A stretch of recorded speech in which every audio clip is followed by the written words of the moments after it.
What up, and welcome to another episode of the Digital and Social Media Sports Podcast. I am your host, Neil Horowitz. You can find me on Twitter at NJH287, also on LinkedIn, where I post more content. The website, as always, is dsmsports.net. And of course, you can find the podcast and subscribe on your preferred podcast platform all over the place. What a great show for you guys today. I'm going to be on a little soccer kick. World Cup is coming. MLS playoffs are going on as I speak right now. And it's a great opportunity to explore a sport that is the most popular sport in the world, even if it's not the most popular pro sport in the U.S. So my guest on the podcast today is going to be Harry McIntire. He is the director of digital for Sport5. Sport5 works with some of the biggest properties in sports around the world. They specialize, not specialize necessarily, but they do a lot of is localizing brands, helping teams get into new territories. So you think about what the NFL is doing right now in Europe. You think about what a lot of the top soccer clubs in the world are doing in the U.S. Why clubs like Borussia Dortmund. Why all the EPL clubs. So really interesting conversation with Harry coming up. We talk about what makes up a fan and how fans that grow up in the city or live in the area where they can actually go to a game and see and touch the players may be different from fans that live thousands of miles away. And, in that case, can't go to those games. It can't be as close. So it's primarily a digital and social oftentimes. We talk about what NFL teams can learn from what Sport5 knows. Sport5 does help some NFL teams with activating in these international markets. And so we talk about what NFL teams could and should be doing, why it's so important to when Sport5 is working with a client or us in general as sports professionals is to really know the product inside and out and study the team, study it like you have been a lifelong fan. So just really good stuff coming up with Harry. I'm so stimulated. You can tell I'm effusive with the praise for this interview because it's really good. You're going to enjoy it. So stick around for my conversation with Harry McIntire of Sport5. Back with today's guest, and I am so excited to talk to him. It is really an exciting time to talk all things sports on a global basis, but certainly soccer as well. We're just talking about World Cup a little bit. I'm joined on the podcast today by Harry McIntire. He is the director of digital at Sport5. And welcome to the podcast today, Harry. Hey, Neil. It's good to be here. So psyched to pick your brain. You have a tremendous amount of great experience. Your background is interesting. We're gonna have a lot of good stuff to talk about today. But before we get into the meat of our discussion, tell us about you. Tell us about your career path, your stops along the way, what you're doing today with Sport5, and any tips for folks that want to do what you do. Well, there's a lot that I'm sure I could make into a long-winded answer there, but the short version is I am a soccer nut, to say the least. For me, sports is such an interesting vehicle to kind of change the world or have an impact on the world, and soccer, I think, is the one kind of unique sport that can do that for anyone, given that all you need realistically is yourself, because you could turn anything into a ball, you could turn anything into the goalpost, you could find just a rock and another pair of them that you could make as the frame, and you can use that and play with that by yourself, use a tennis ball, whatever it may be. And so that idea of being able to kind of bring a sport to others that can help them find a safe space or impact their world on a day-to-day through something fun and entertaining that definitely inspires me. And bringing that to the U.S. market is always the exciting thing as an American. So everything I've done up to now has pretty much been through that frame of reference, and I will try to continue to do that as I go further in my career. And I'm sure when we talk about different stops, whether it's going to a specific grad school, to being at Gilt Edge Soccer Marketing, to at Sport5 now, or wherever else it was before all those places, everything was shaped through that kind of that perspective. I love that. So how did you get started with the career? Whether it was an undergrad or internships, and then I know like going to the Columbus Crew and Gilt Edge. Take us through those stops briefly, and then we'll get into sort of more substance. Yeah, so I was supposed to go to college to play soccer, because it's always been a part of my life, the sport. And when it was a couple of months before his actual time to kind of graduate high school and make the transition to college, I actually got hurt, and it ended my playing career. But in that kind of next year to 2 year period, I was trying to kind of figure out myself more and what it meant when you weren't having a training every single day or a game multiple days a week. And what I found was this passion to kind of stay connected to the sport and impact the world around it. And that meant eventually diving headfirst, not looking back, into getting as many opportunities as I can. So that started with my university, Duquesne University, their athletic department, and running the marketing for the men's and women's soccer teams there. And it kind of grew from there. I mean, that spiraled then into Learfield, and from there into relevant sports, into grad school with this kind of vision, to supporting Columbus Crew SC, to then Gilt Edge, and now Sport 5. That's awesome. So take me through what we were doing at the Crew early on.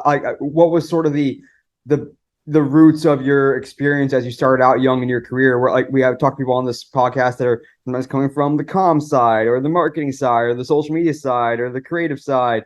So what was your kind of your origin story and how you came up?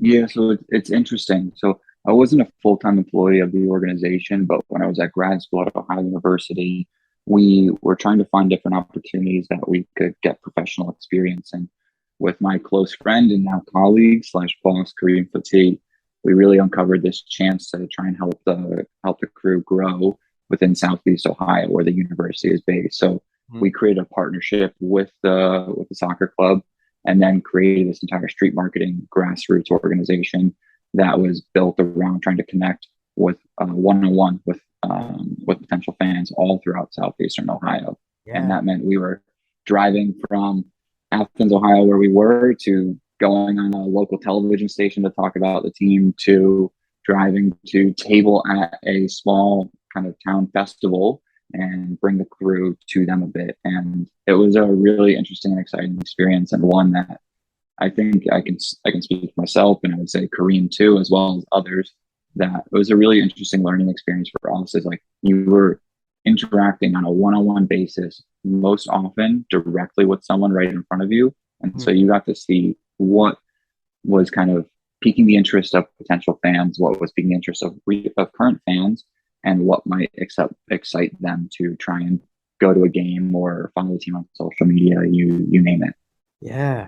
Oh, that's so powerful. And we've had lots of discussions over the years on this podcast about the power of for lack of a better term, of grassroots marketing, of really, whether it's knocking on doors, going to youth games, going to the local bars and having those conversations straight up and literally meeting fans face to face. And now, at Sport 5, you work with these like very large global teams. And yes, the crew had a large base as well, but we're not talking about like a European club or American club trying to reach fans in China and all over the world. So what was that transition like? Whether it was going to Gilt Edge or even now at Sport 5, of having that more grassroots experience and mindset of, hey, we can actually go and drive to this event and meet fans face to face, versus now we are trying to talk to fans all over the place, and it's just a different mindset, or is it different? I think everything there's probably a nuanced difference between A and B and whatever it might be in life. But here I think there's definitely a ton, but there's a lot of also similarities that may not have seemed obvious. So like when I was working on the Premier League, and Premier League fandom in the US is so centralized around the bar experience and coming together in a local atmosphere, and where you've got someone walking 5 minutes from their apartment, but you also might have someone drive an hour and a half, so that could be a part of that bar experience with them.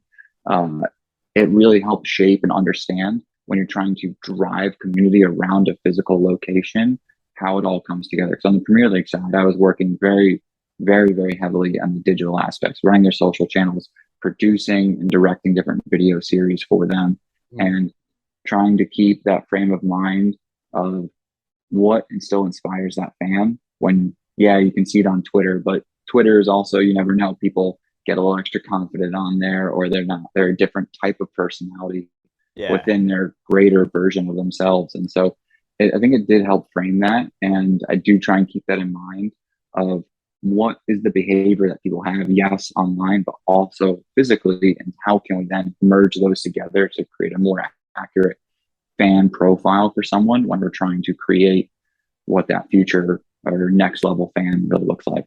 Yeah, no, I love the way you kind of frame that around.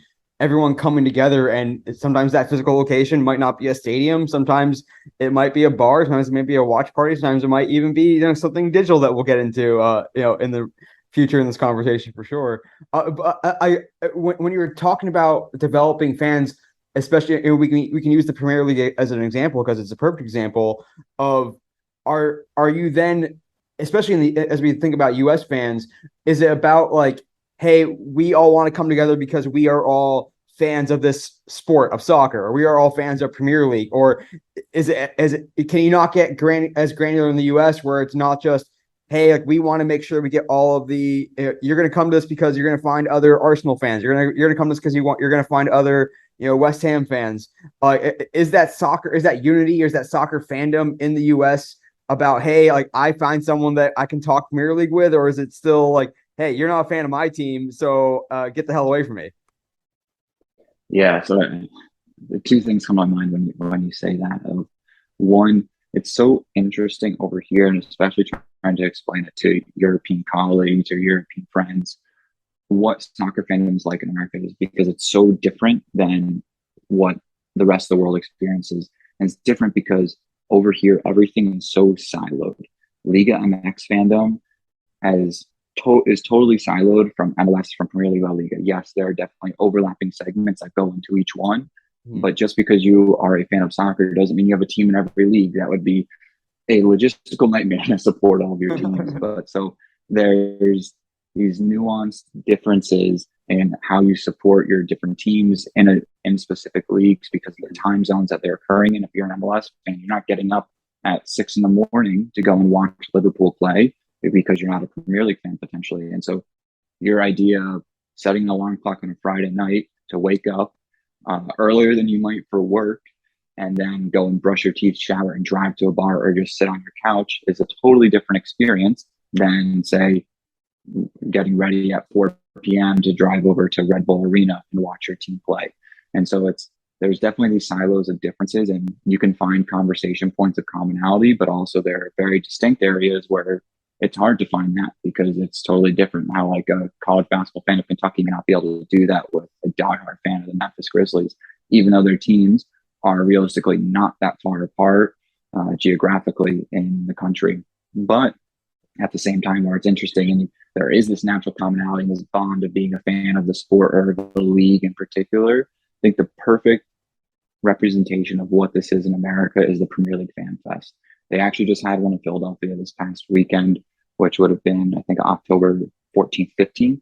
And it looks stunning. I was lucky enough to work on, I think, the first 5 or 6 of these that ever came to market over here, which is where NBC just brings that college game day atmosphere into a specific city. They've got the broadcast team there on site, tons of different activations, and a really stunning, aesthetically pretty backdrop in one of the biggest cities in the country. And you'll have 15,000 fans come through a very, very small area, like a bar plus its surrounding street area, to just the shadow of Fenway Field or wherever it might have been, and come together and just to experience the Premier League together. They're gonna get in line. Truly, the gates will open at 6:30 a.m. on Saturday morning, but the people will be in line by midnight the night before, so they can do the first ones in. And they're just sitting there talking about how excited they're just to consume the Premier League with so many other fans. And so there is this interesting kind of bond that forms as a soccer fan because you're a fan of the same sport that is a bit niche still.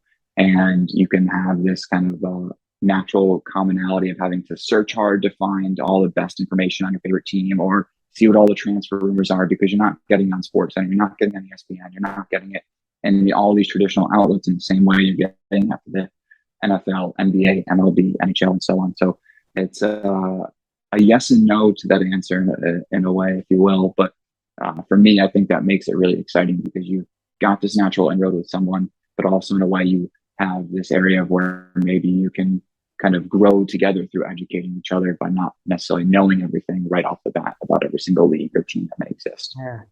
Now, there's a cool theme there of like synergy, like your fandom makes my fandom when we put us together, we become more avid fans because like we fuel each other a little bit more, and this it's like the sum Mhm. of the part or the sum of the parts or whatever the hell the saying is. I'm all over the place today.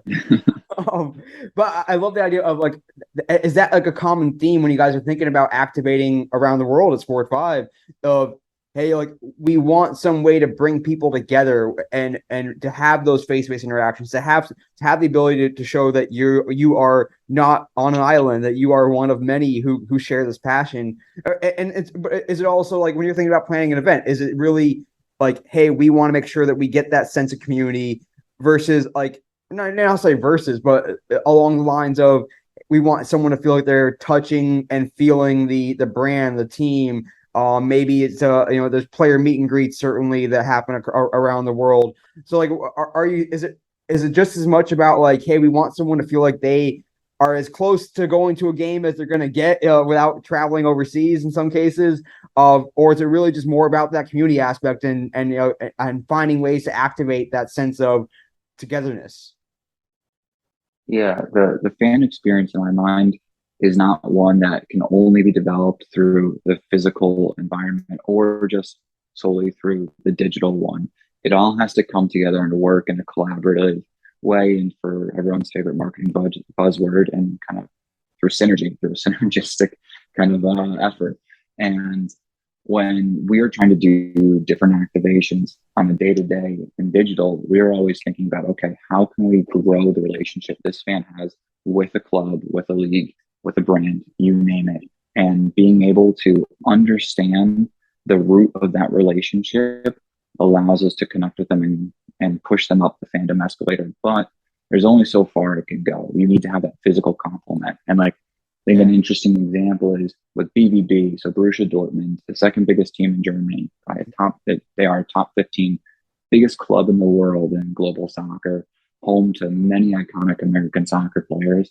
And what the club wants to do over here in the United States is really connect them on a daily basis, which we can go ahead and do on their Black, Yellow, English language social channels, which we run here at Sport Five and have done so for a few years now.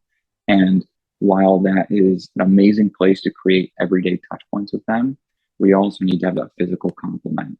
And so a very real example is just a couple of weeks ago, I think it was September 11th, in Times Square in Manhattan, we put on a pop-up event with Street Soccer USA, an amazing organization that was looking to kind of give back to the community through the sport of soccer.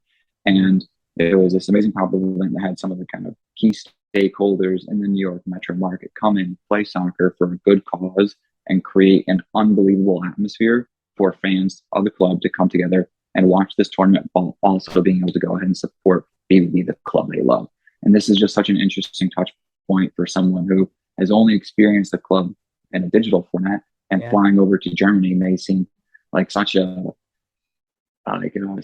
incomprehensible idea, that being able to have this kind of middle ground allows them to develop that inroad, but maybe also take that step to one day be inspired to, like, you know what, I'm going to go get that passport. I'm going to go book those flights, and I'm going to find myself at Signal Iduna Park with the yellow wall, because how could I not now? Because I've had everything but that to this point, and I need it in my life. Oh, I love that. That's so great.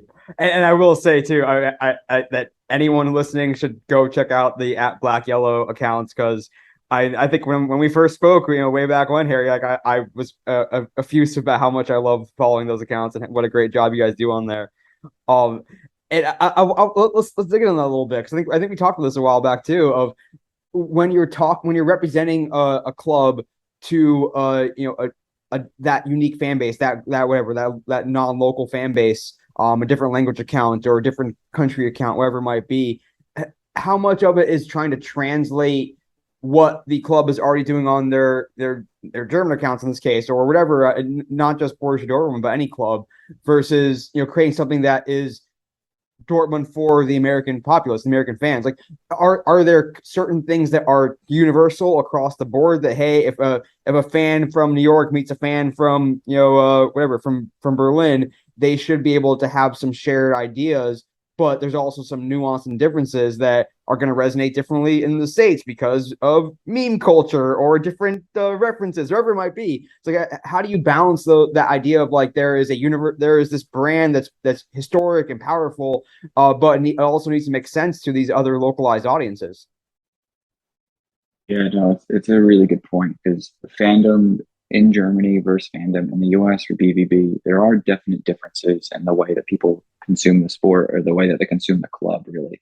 And for us, when we try and think about, okay, how can we try and tailor the strategy to be a localized one instead of just a generic globalized one, it all starts every single time with becoming a product expert. That's the only way we try and think about it. So every single thing we do, whoever is working on, whether it's a team or a brand or a league, you name it, they have to know everything there is to ever know about this. So the folks who work on BVB on a day-to-day basis, I mean, they could be the club historian.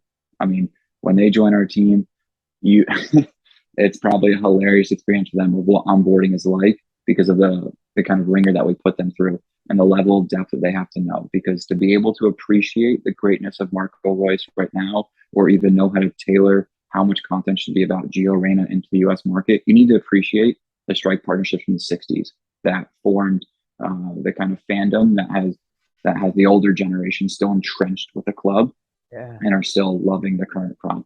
And so they need to know every single thing that there is possible to know. So another client of ours is Flamengo, for example, the biggest team in South America. And big shout out to them because they won the Copa do Brasil this past Wednesday, and they're getting the Copa Libertadores final, which is the championship for soccer in South America, for club soccer. Oh yeah. And when we onboarded with them, if we didn't go to this depth, we'd have quickly been in a problem because in social media for sports, one of the most common things you'll see across every single feed is a team dropping a fire emoji.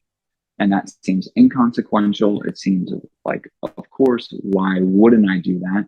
And in the case of Flamengo, was that about 10, 15 years ago in their academy, there's a fire and lives were lost. And if we didn't know that and understand how important in the club's history this fire was, we would have gone and used that. But we know now to never even think twice about using that because it would be insensitive to fans. It wouldn't feel right to do that.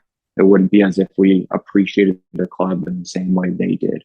So us becoming these product experts, which in the sense is the club itself and everything that's ever happened with it, is for us the most paramount thing. And we use that for the basis of all things that we consider success. And then that can allow us to be able to tailor strategies because we know how a fan will think because we've studied so much. We are as big a fan as they are, if not even more than some fans, just because of the level of passion that we've committed to becoming a part of the history of the club.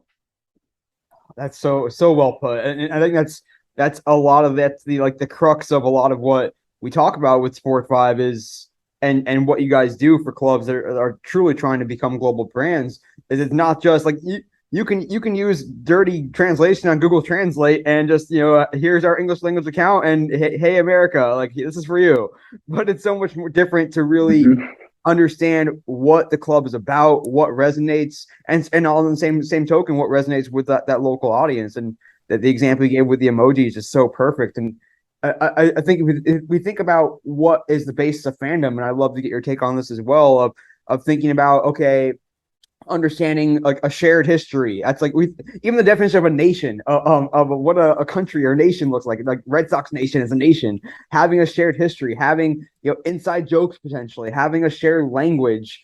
And that doesn't necessarily mean English or Spanish or German. It could be just a language of your team or of your sport. And so like, are you guys thinking about what comprises a fan, and is it different to think about a fan of like is an American fan of a club different from a Chinese fan of a club, of what unites them, or is it truly that commonality is really what's going to make someone a fan for life? Yeah, there's always going to be similarities that are going to take up, say, maybe the majority of what the fandom is across different cultures. But that's what makes the world beautiful, is that every single location really around the planet has its own uniqueness to it. And because of that, the fandom is then defined in a unique way in every single market. And even an East Coast fan in the US is going to have a different cultural perspective of how they consume it ever so slightly than, say, someone on the West Coast. You want to watch BBB and a 9:30 kick on the East, that's 9:30 on the East Coast. That's 6:30 on the West Coast. That's a totally different way of how you're approaching your weekend and the way that you're consuming it and what you're doing after that. Yeah, like exactly. At 9:30, there's a fan at a bar. They might be grabbing a beer. You on your couch, Neil, or if you go to a bar, I would presume, maybe I'm wrong, but probably grabbing a coffee first. And it just changes how you're consuming it because of the way that your life is interacting with it in such an organic matter. And it goes beyond that of like American culture is so inherently different than Chinese culture, German culture, English culture, you name it, that it's going to create these little different intricacies that localized marketing will always be able, when done right, be able to tap into and make a fan feel appreciated, which is always the goal because people want to be heard. They're like, we're not here selling pharmaceuticals, trying to drive the bottom line every single little which way. Of course, these are businesses and they are big businesses, but they're cultural representations of that, of like the local identity in certain areas. And so being able to speak to someone, having them feel heard, having them feel appreciated is such an important thing because that's what's going to turn someone from a casual into a hardcore or from someone who is interested into a casual and so on. Yeah, and I want to touch on two. You brought up earlier around like Gio Reyna being an entry point for some American fans, and I mean, I think overall from the old paradigm of sports fandom, if you want to talk about Gen Z or millennials or whatever, there's a lot more of these athlete first fans, and someone might be I have a coworker who he doesn't care which club he's playing for, he's a fan of whichever club Messi is on. And he'll follow him wherever he goes. Or there's some fans in the NBA, or same way with LeBron. Hey, I was a Cavs fan, now I'm a Heat. I was a Heat fan, now I'm a Lakers fan. And it's so like when you're thinking about that entry point, is that fan? Is it going to be like, I don't want to say impossible, but is it a different approach?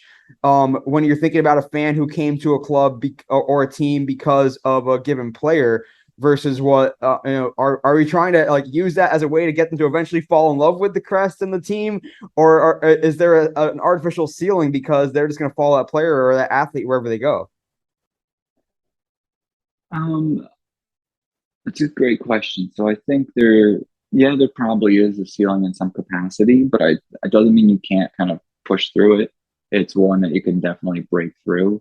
When we think about players, it's a no-brainer to try and tap into because you look at the social following of players compared to teams, and they will always, always, always dominate in engagement and their kind of total follower count, you name it. And so we would be missing the boat if we weren't trying to tap into the personalities of these players, the backgrounds of these players, and trying to use them as brand extensions for the club. Even if they're going to leave at some point in the future, that's okay. They still have their shared history with the entity. Of course, there's always going to be a fine balance with how the player is performing, with how the relationship is with the club, their relationship with the fans, etc.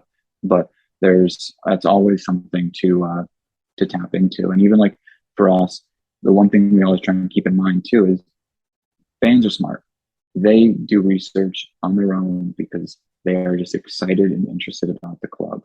If we were marketing to the US market by just putting Gio Reyna in every single place possible, we'd be missing the boat because there are people who became fans of the club because of Gio, yes, or because of Christian, but at the same time, they are now BBB fans. They love Marco Reus, the guy who joined the academy at such a young age and has become the face of the club and is one of the best players in the planet at his peak form. And being able to tap into that and the greater narratives is where it all leads to. So yes, the player might be a vehicle at the beginning to try and get someone excited about a club, but it's not the end goal. The end goal is having them turn into a fan of the club itself. And I think a good example is it's not even just the players, it's the people who represent the club publicly. And when I say that, I mean notable public fans. So when we help the New York Jets, because they're a client of ours too, help them internationalize to the UK market as they were one of the winners of the IHMA bid to the UK. One of the first things we tried to do was work with Christian Pulisic. It was a no-brainer. They were going to play in London right after winning this.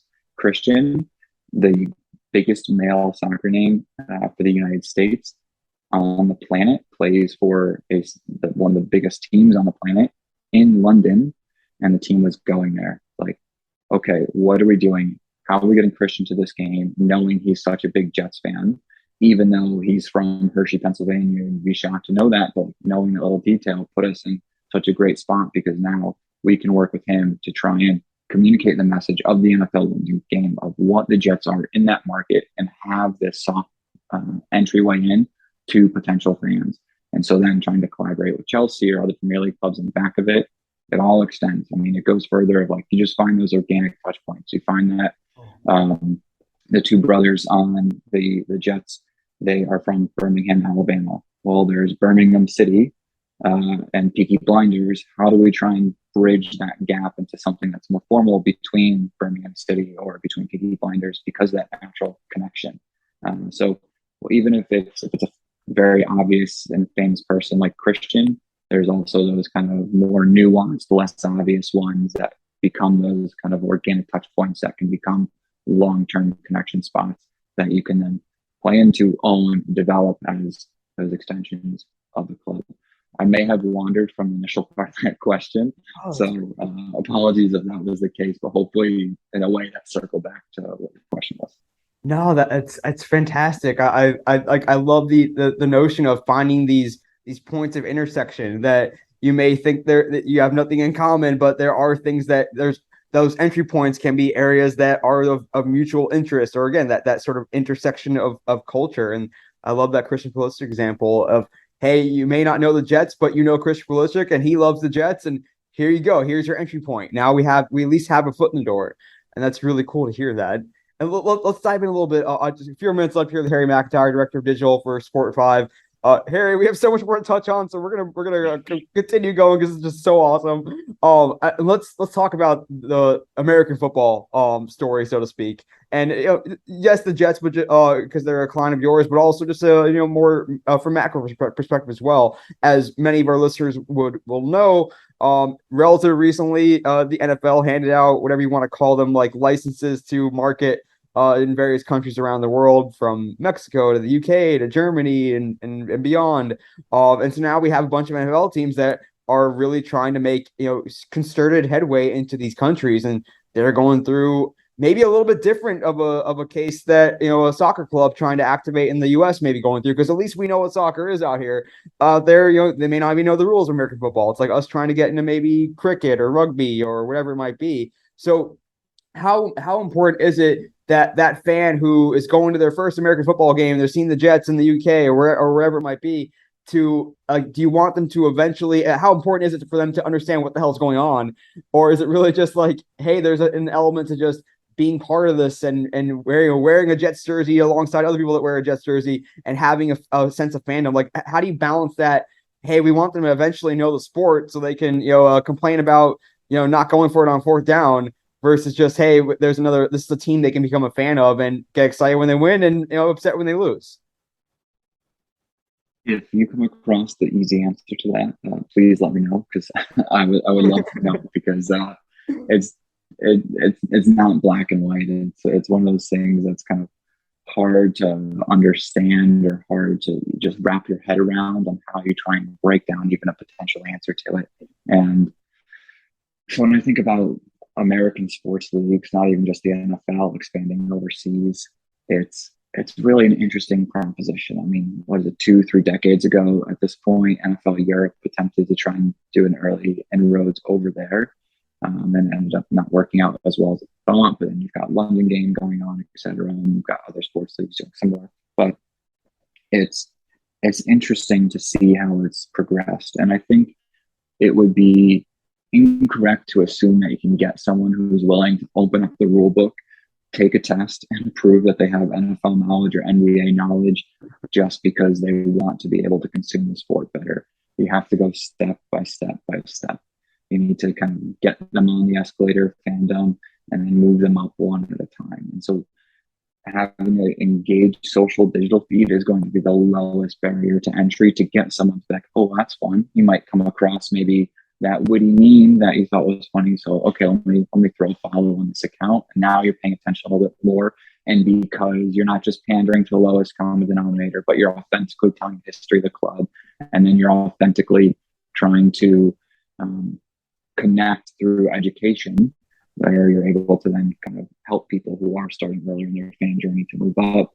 It all cycles together in a way. And when you've got the London game, etc., it just pushes it. I think you can when I think about social, it's like that daily grind, that pebble, if you will, that's just building up, and you just got to keep doing it day after day after day. And then you're looking 6 months from now, you're going to be so impressed that you built a mountain of pebbles. But you shouldn't forget that you can have those tentpole moments where you can build a mountain purely by doing something amazing and massive.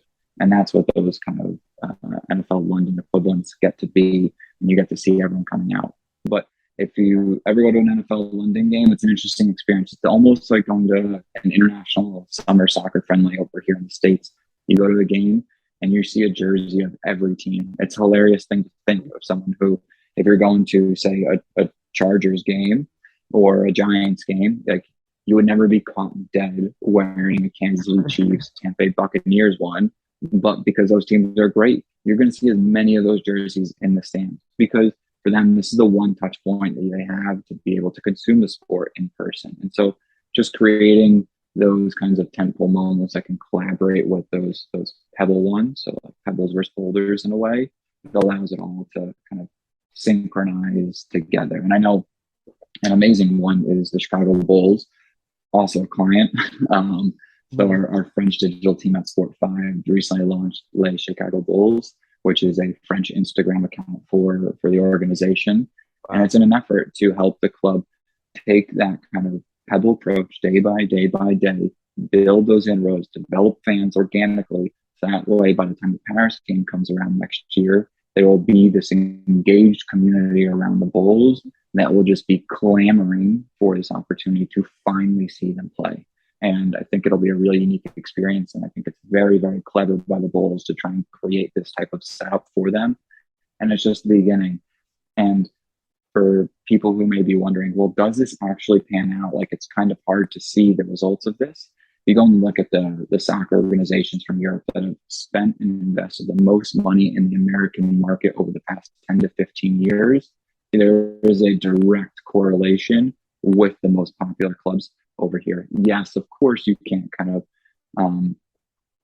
pull out every single little detail, so 100% truly it's because of the marketing investment. Because of course, Liverpool has done amazing over the past couple of years. Of course, they're going to have more fans. But at the same time, when you see that true commitment to the market over a long time horizon, you're able to see the results pop up. And when you can get in before the people are in there and sweep up the market before others have a chance to saturate it, you're just going to be positioned for the long term. And there's no other time than really when it's a blue ocean compared to a red ocean for kind of market acquisition. Oh, I want to double click on the business side in a moment, but first I want to touch briefly on social and digital and sort of the Pebble approach in those terms and that framework. Especially nowadays with the growth of TikTok, with where Instagram is going, and this a little bit more notion of like, your content's going to discover you as opposed to you discovering content in some ways. And you may get served, a UK fan may get served some football content, some NFL content if it's really popping off. And they like sports content in general, or vice versa for American fan with a sport they're not as familiar with. And it's this more sort of democratic or meritocratic approach of content. And I'm curious as to how that affects the way like you guys are measuring success and seeking to build upon or build against numbers. I guess in some ways it previously was more about serving the fan and getting that deeper engagement and getting fans to become bigger fans and then them spreading the word a little bit. But now you have this opportunity to sort of have that more serendipitous moment where a fan discovers you through just great content, and they may not know anything about you that first time, but they see it one time and they maybe want to learn more, or they see it a second time and they learn a little bit more, and you kind of work them up that way. So like has that sort of democratic nature of this For You page approach, for lack of a better term, affected how you guys are looking at success and thinking about content strategy, and sort of that, serving the non diehard fan by design instead of serving the potentially diehard fan, or trying to create more diehard fans? Yeah, that diversity in content mix is so essential. So it's great you brought it up. And for us, it goes back to the point I made before. It all starts with education, education, education. You have to know every little thing there is to possibly know about the club you work for, the league you work for, the brand you work for, whoever it may be. And this will put you in a position so you can understand on how you should be communicating to, yes, your hardcore fans, but also the wider mass market, where if something pops off through virality by getting picked up on the For You page, by people just loving it on Twitter and everyone just smashing retweet, there's that ability to understand, okay, this is going to go over with both demographics, or you can play into that nuance of like, okay, I know how certain, like the hardcore fans are going to react to this, and they're going to react positively, but I also know that new fans or potential new fans will be curious by it and want to engage more. And so it's all about being able to understand, to an insane person's level of knowledge, your client so much that you can then tailor what that content mix, what your content pillars are going to be, how much you double down on one versus the other on a certain day of the week, based on the performance, how the fans are reacting at that time, based on players, what they're doing on the field, etc. So it's a huge map of millions of little pieces moving together, sometimes not in the way you like, but moving together, and you have to kind of see how this is reacting in real time and plug and play them as you need. It's such an important discussion to have, and I love the insight you put into it, and it truly is that diversity of content and that mix, and you're serving a lot of fans at the same time on the same platforms, and it can be tough. One more thing with Harry McIntire here before we get to the terrible stat. I promise we'll get there eventually. But I want to touch on I guess the end game with a lot of this stuff. Like when a club is investing a lot of money to develop fans on a global basis, what do they see as the payoff, or not even necessarily the payoff, but what are they working towards? I mean, yes, we can. In the old days, it was selling tickets. But when you're talking about a global fan base, it may not be selling tickets. Maybe it is, selling their OTT platform, or activating sponsors and driving up sponsorship revenue, or merchandise. Or maybe you do have that, that bucket list group of fans that comes overseas to see a home game, or they see you on a friendly tour overseas. So like, what are all the ways that you can then to like justify or the business objectives of these clients who say, okay, we are working toward this. We want to. These are eventually the buckets that we want to monetize and turn into true business goals. Yeah. So you ask this today versus 10 years from now, 5 years from now, guarantee these answers will be a bit different. So don't hold me to them in a long time from now. But at the moment, I would say it's interesting. You're gonna have different product offerings that you're gonna have to try and monetize yourself in an international market versus one in person, because you can't, like you said, rely on the default of ticket sales, and you can't then create a different type of ticket package to get people to go to more games or upgrade to better seats and so on. So you have to get a bit more creative. So I think merch is a very obvious one where people kind of lean into it. Like if we build more fans, we can sell more jerseys at a good margin and connect people on an ongoing basis, because then they also have that very physical representation of the club with them, like truly literally touching them when they wear it.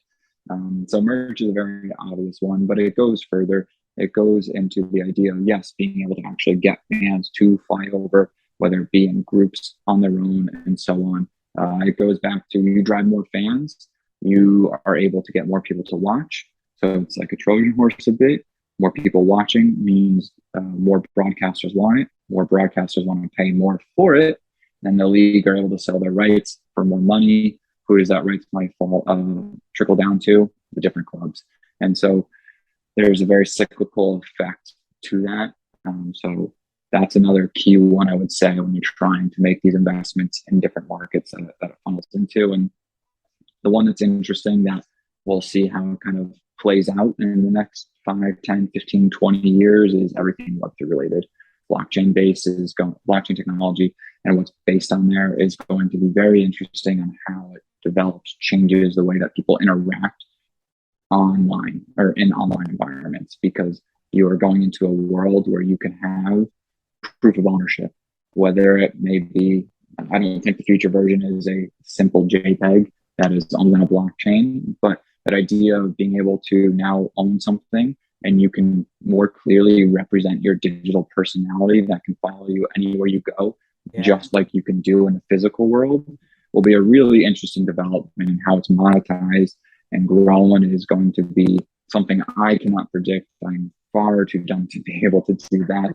But I think I've understood enough from being deep in the space for about 2 years now that it's happening, whether or not people like it, and just the way it's going to manifest itself is a bit TBD. Yeah, I mean, we obviously saw, recently with Liverpool and Meta teaming up to be able to have your avatar wear a Liverpool jersey, and who knows in the future with metaverse activations, all of a sudden like your NFT of your jersey means that you are part of a club or part of that fan base, and now if you come face to face with someone's avatar who's based in China and you're based in New York, you can really feel a part of something that is special, and maybe you get access to a VIP area of this metaverse. And the green fields ahead are super exciting to think about and talk about. I love it. Well, Harry, we're gonna have some more fun with you coming up our direct kick segment, so we're gonna stick around for that. But first episode shareable stat coming up right now.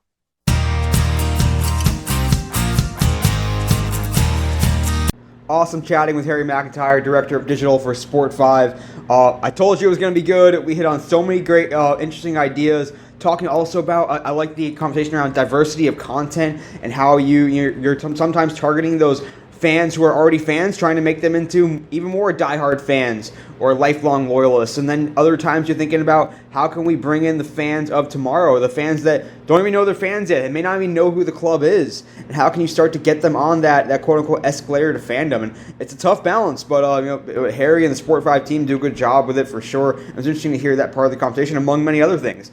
But you're going to hear some more from Harry in our direct kick segment. But first, this episode's shareable stat. This episode's shareable stat comes from the recent release of, you may have heard about it, Taylor Swift and her album Midnights, which just took over the internet for multiple days, really, but certainly on the night of the release. I think she actually broke Spotify temporarily. And it is a good album. I was able to listen to some of it myself. But this episode's shareable stat goes back to some of her promotion strategy, which was indeed a master class. And the shareable stat is over 75 million. I don't know what the exact number is, but over 75 million plays of 13 TikToks in which Taylor pulled out bingo balls that correspond to track numbers and then told the very eager audience what the name of that track was. She did 13 of these and, again, earned over 75 million views of just her literally pulling out a ball from a bingo machine and then telling you a track title. And just one more interesting way that she utilized a platform like TikTok, where her fans may have gone to find her. Maybe fans just stumbled upon it in their For You feed because it was so popular, and then it gets you to watch more, to see the rest, see how it all fits together, and also that quick payoff of that little bit of I guess suspense, even though you don't exactly know what you're rooting for, and then a quick payoff of getting even more and more excited, and sort of that teaser content.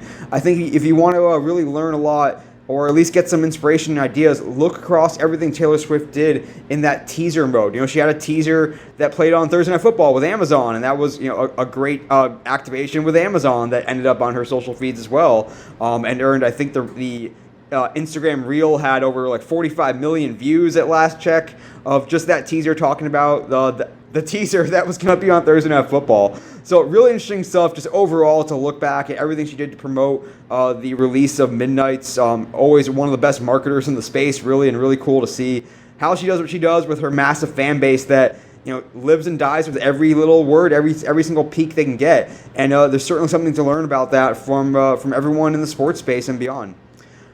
All right, that's the shareable stat. We will be right back with Harry McIntire of Sport5. Right back from this episode's shareable stat. I am joined on the line once again by Harry McIntire, Director of Digital at Sport5. Harry, you kicked ass in your interview. Are you now ready to line up and take some direct kicks? All right, bring it on, man. Let's see if the soccer leg still works a little bit. Number one, you talked a little bit about working with the soccer teams at Duquesne. So tell me just what's a memory that stands out from working with them? So this is not a part of the normal day-to-day responsibilities I would have had, but in the vein of in sports, you wear a lot of hats. There was a day our PA announcer called in sick, like 30 minutes, an hour before the game, and so that left only a couple individuals who could announce the game that day. So I quickly volunteered because like when else would I have this chance to do it? And I got to announce a game like I think my junior year of college, which I went a little aggressive and gave the full length goal calls whenever there were goals, which was not the normal thing to do, and everyone was a little bit confused in the stands, but I had fun, and I think everyone else enjoyed it at least. Oh man, that's so great! There's got to be video out there somewhere. So it's out there somewhere. It exists. Hopefully not, in all honesty. Number two for you, Harry. You worked a little bit at Avis Rental Car, and I like the idea. I want to hear being in that role. Like, what was the most important lesson you learned? Because it's an interesting position to be interacting with those kind of customers. Yeah, working at a rental car company, I would say first and foremost, next time you rent a car, Neil, just be extra nice to them because I can promise you they are having a tough day back there. Yeah, I worked at Avis to make some cash when I was in college, given that I had two other internships in sports and both were unpaid. And like I did it just for the money and in a way, but like I walked away to your question of like, I learned a lot during that time. There were some amazing, hilarious stories, which I can tell you another time. But from like the kind of biggest learnings I would say it's probably two. One is the very, very simple and obvious thing of just be nice to people. Like it's not that hard to be nice to someone. The amount of times where someone would come in and they would have a series of demands because renting a car requires a lot of information about someone and doesn't always pass the kind of test that Avis or whatever car company needs. And so it leads to very serious, uncomfortable moments for some people. Yeah. And when it becomes aggressive, trying to attack someone, yes, there were definitely moments where people tried to grab things out of your hand or do like shout at you, scream at you, curse at you, like just in those moments, remember when people are nice to you, reward them because they are being a good human, and that's what life is about caring for others, being there for them, and appreciating them. And so it definitely helped keep that in mind. And whenever now I'm at a car rental place or any customer service and interaction, that is always in the back of my head because it's so important. Because I know the call before that was such a tough one that someone did not give them the time of day or did not give them the appreciation they deserved. But the other one is I guess in a Mr. Miyagi type sense. It's that you always drive car from the top down. So like, wax on, wax off a bit. But it's an idea of work with gravity. And I think it's like a metaphor for life in a way of work with the tide, work with the way things are flowing. Where if you try and drive that car, which I did many times at the beginning, from the bottom up because you're already crouching at that point. All you have to do is go and do it again then, because by the time you get higher up and you get around the car, the water from the top of the vehicle has now dripped down and you got to go do it all over again. So taking the time to dry it from the top down instead of bottom up was a literal life-changing moment for becoming a car washer in a way. And yeah, I think that has interesting parallels to life. Oh man, my mind is blown from that second one in particular. That's going to change my life as well from washing my car perspective. That's fantastic. All right, number three for you. I'm going to move. That was great, by the way. I want to know the Major League Soccer team, the MLS team. I'm gonna exclude the crew just because you had a little bit of connection with them. Tell me the MLS team besides the crew, whose marketing or digital strategy that you most admire and why. So I think there are a few teams that do a really good job. I think if I were to go holistic across the board, the one that stands out for me and what I appreciate most and how they're kind of hitting on every single kind of pillar of the marketing mix is LAFC. They have such a clear and defined brand. It's beautiful. And like you see that black and gold and not black and gold like it's black and yellow for Steelers, but like true black and gold. You know what you're looking at, and you see it come through in every asset they have. It doesn't have to be so overt that it feels like a brick hit you on the head, but that subtle nuance with the way they kind of edit their photos in Lightroom, the way they might color grade a video, the way they might focus on a certain shot panning in a certain way so it has a bit more black in it instead of bright lights of the white, since it's not as authentic to their brand. Like all those little intricacies, I think is so interesting and appeals over into every little aspect of LAFC material that exists. But I think there are a few others that do cool stuff like that just come to mind talking out loud, because I definitely have scrolled far too many MLS feeds aggressively over the years. Like I think of the Galaxy crushing it in like different clever moments. Like I don't know if you saw this one be out in SoCal, Neil, but a couple of maybe 2 years ago now, when Cameo was starting to pop off, the Galaxy hired Mark Anthony Kay and Max Bretos. Max Bretos is the one of the commentators for LAFC, and Mark Anthony Kay was on the team, and they hired them on Cameo to give a shout out to a player who just won their big soccer game. And the big soccer game person they were shouting out was like players on the Galaxy. And so the Galaxy tweeted that at full time of like a player saying like, congratulations to Zlatan on his big game. Wow. And they didn't know that because it was through Cameo. It was such a clever little dig that played into the rivalry and so much. Like I was floored. It was just like sometimes you gotta like stand up and just like applaud. It's such brilliant marketing. But the other one I think is interesting too, before I go too far in tangent, is Angel City. They're like the same boat as LAFC, and I know they're NWSL instead of MLS, but like the way they've defined a brand, leaned into a clear identity that is not just colorways, but also kind of a lifestyle, and like believing in equal rights and female empowerment and championing women has been staggering. And it's almost like, oh, there must be men leading every other team out there as to why no NWSL team has leaned in so heavy over the years. But how they've been able to do it has just been so impressive. And having a few friends like Courtney Sizik helping lead that kind of direction has just been so cool to see. And they should be so proud. I know they are, but like from outside looking in, I think the rest of like the marketing world within soccer is just like kudos to them, because they've done such a phenomenal job to build a fan base and excite one too.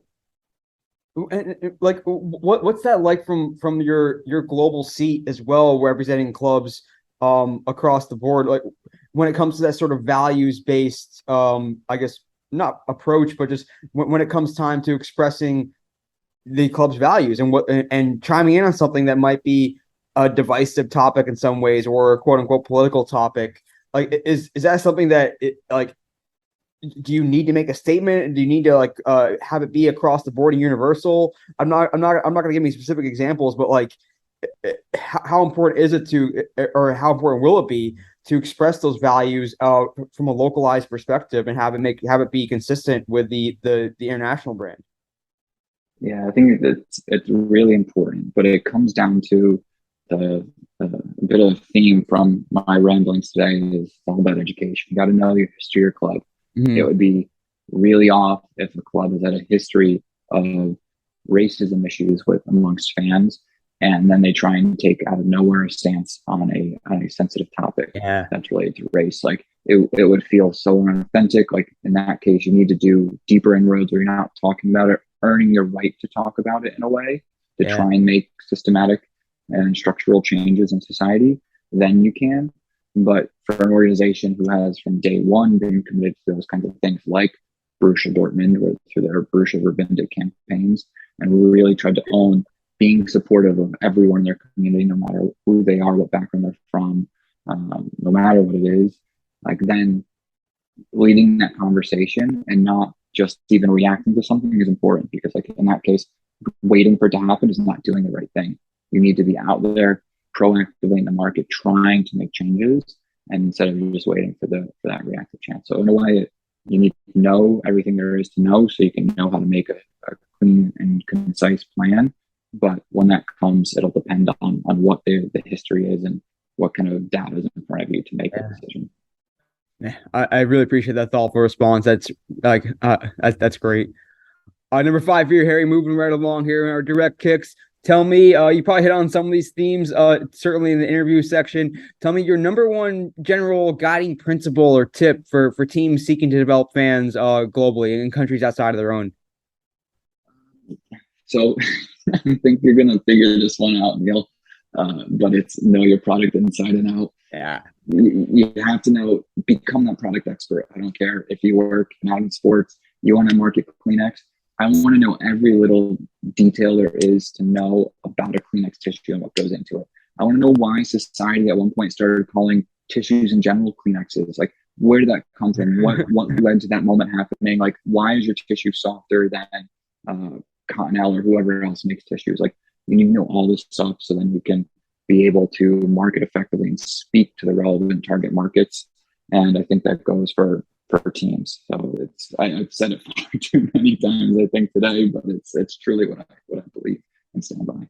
And it's kind of like the teams may look to someone like you guys to say, hey, you know the American market, or you know X market, you know American culture, but you don't know our club culture. We can teach you that. You're gonna learn that, front and back, as opposed to like I guess the other approach would be, hey, we are the German heads of whatever of this club, or we are the UK heads of this club, and we're gonna try to learn and keep up with American culture, which just sounds really like an impossible task. So it's like, hey, we live in America, we know the American culture, and we can learn and keep up with your club's brand. I guess that's kind of not really a question, it's kind of a statement of I think fact.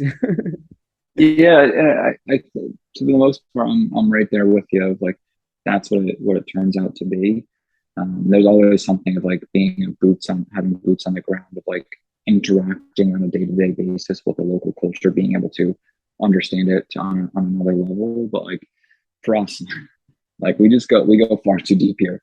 But like we go to the point, like we've had clients come to us when they've had to onboard new employees and asked if we could teach them what we taught our team when we came on, because they're like, this is exactly, we understand why is this so important now, and we need you to communicate that to our team so they can be successful when they're coming into the organization. And it was like, wow, that moment when that first happened, it definitely got me like super proud of everything that our team does over here at Sport 5, because like it just felt like such a validation of like, okay, spending an insane, inordinate amount of hours becoming this expert on a niche topic was totally worth it, because other people are really starting to understand and see the value in it. Totally. It's got to be fun. Like, you think about going back to high school or something, it's like, oh, I'm so sick of learning about this next thing in U.S. history, this next war that we had. But then you're doing it, you're learning the history of a soccer club. It's like your homework is to watch the 5 yeah. of this club's history and watch the goal that everyone talks about for generations. Like, that's got to be so much fun. Yeah, it's a little bit easier than having to flip through pages of a 400 page deep textbook. I'm interested to hear the answer to this question, Harry. Tell me, the social media platform outside of the big meta platforms, TikTok and Twitter, that sort of triumvirate, for lack of a better term, that you think is most valuable or potentially valuable, and why? What's the kind of that non-mainstream-ish platform that you have your eye on?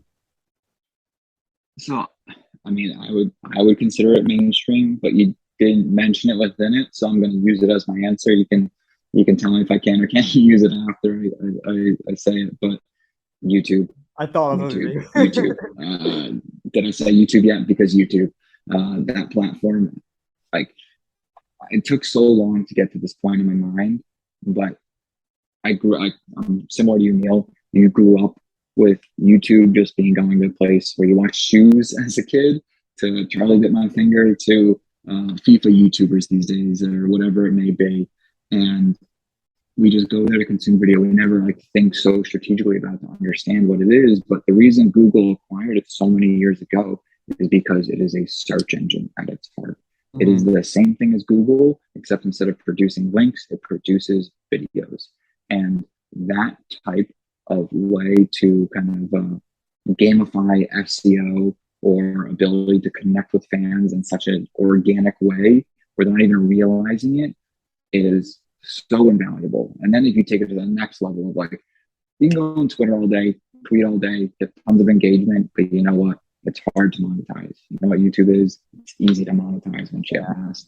And so when you're in Q4 and all the big Fortune 500 companies want to spend oodles of money on CPMs, when you have a YouTube channel that's monetized, where you're talking large revenue streams that can come in on a daily basis when you've got an engaged fan base there. And so I don't think actually a lot of organizations have found a way to use YouTube effectively on a daily basis.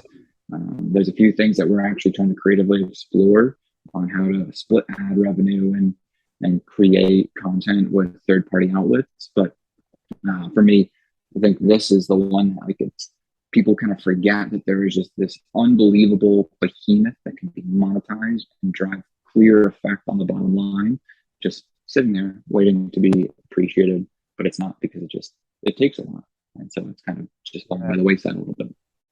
And is that something that you guys see of a need to also have a sort of like localized approach, like a BBB American account on YouTube, or Premier League and US account on YouTube, or is video universal enough that it's not necessary, or like what's your guys' perspective on there if you have a fully formed one at this point?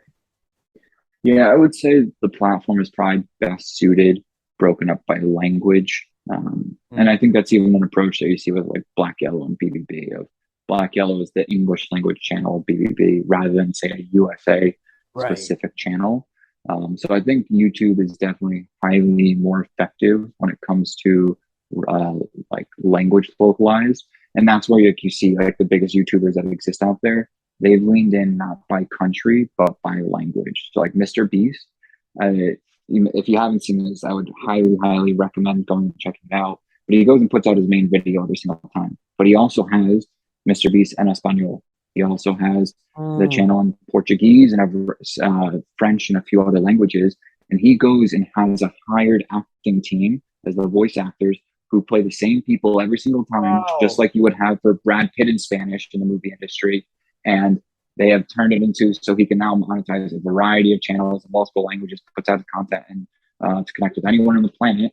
And it's just such a smart thing. And I think that's probably where you'll see it go potentially down the road if you're not getting into the subtitle game, where you can invest and go further than that. Oh, I love that example. That's super cool. Number 7 for you, Harry. Tell me, during your time at Sport 5 so far, it's going to be a tough one here. Tell me your favorite social media content piece or campaign from your time at Sport 5 so far. Well, so many to pick from. It's like picking your favorite kid in a way. Not that I have any, but still, what I imagine it'd be like. But I would pick right now, rather than a specific piece, it's the Hisense campaign we're working on. So they're an official World Cup sponsor. There's maybe like 8 of them that exists because it's such a big ordeal to be able to take on that kind of opportunity. And for us to be able to work on the official World Cup campaign for one of the coolest brands that exists out there and one of the most tech forward ones, it's just like a dream come true. I mean, like, this is going to sound like overly dramatic, but that idea of like, I've had the chance to work on like my dream book of clients that like I was hoping to maybe accomplish by the time I retired, and by the age of 29 have already had the chance to do it, is just like something that like I try and still pinch myself about on a day-to-day basis. And like, it just is like, it's not the cherry on top. It's like a whole other Sunday with the cherry on top to be able to do it for the World Cup in front of the bright lights with everyone, have people who will be on site in Qatar working this, activating. Like, it's just like, I didn't think the day would come outside of maybe like someone just kind of like appeasing me when the World Cup eventually comes to the US and like, fine, here you go. You can hang out in your corner and work on this. But like, we get to do it already. And under such kind of magnitude, it's like just forever grateful for that. Oh, that's great. That's goosebumps territory right there. I love hearing that. Number eight for you. We have arrived at the time to ask our food question. We always gotta ask a food question. Tell me if I go and visit you out there in New York City or New York area. Tell me what's the best meal to get? Where are we going to get it? What time of day are we going? Whatever time of day we're gonna get if I get one meal in New York, I want to make sure it's the best meal possible. So your pick as far as what time of day.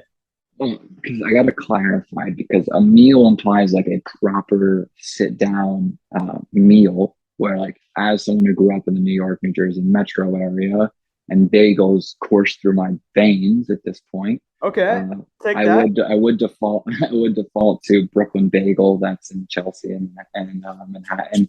I like their everything bagel toasted with uh, uh, with egg and cream cheese is just like, and of course you gotta get the scallion cream cheese is to die for. But if you want a proper meal, so say it's a little bit later in the day, or you want to sit down instead of scarfing going down while we walk, or sit at a table on the street, I would say Mel's. It's actually this amazing pizza place, also in Chelsea. You couldn't guess, I live in Chelsea. That just opened, like a Michelin starred chef opened a pizza joint that like has this open aired kind of fire brick oven pizza. And I mean, I left 10 pounds heavier, and I was never more grateful to be able to say that.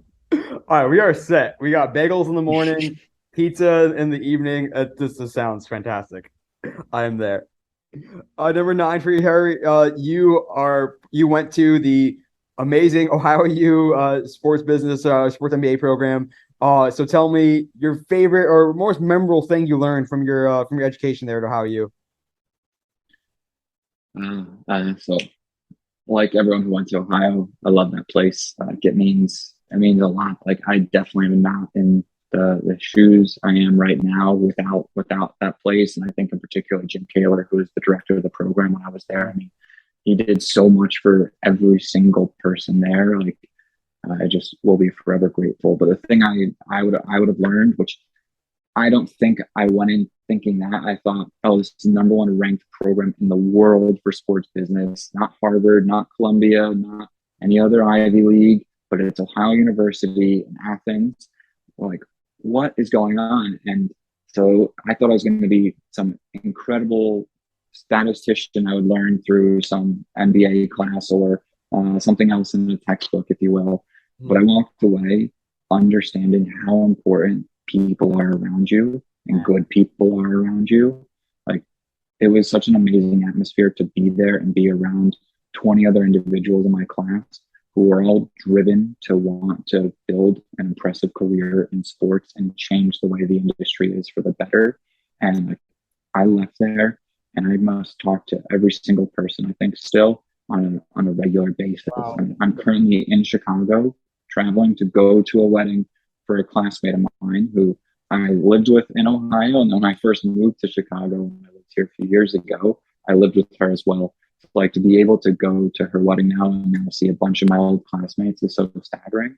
And as a side note to all that, why people are so important, like why it's so important in life to be nice to other people and appreciate them and care for them, is like my first job in the industry that was like my like real full-time job I got because there was a woman in the class above me at Ohio who had taken a job in the industry.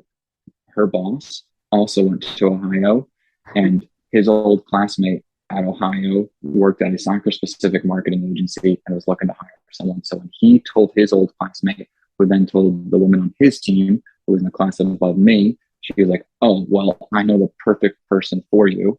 And so through three separate connections at Ohio University that I'd only talked to one of them before, an opportunity found my way and I was able to take that. And now my next role in the industry was the same thing. Someone I was literally roommates with in grad school is now my boss. And he's one of my closest friends in the world.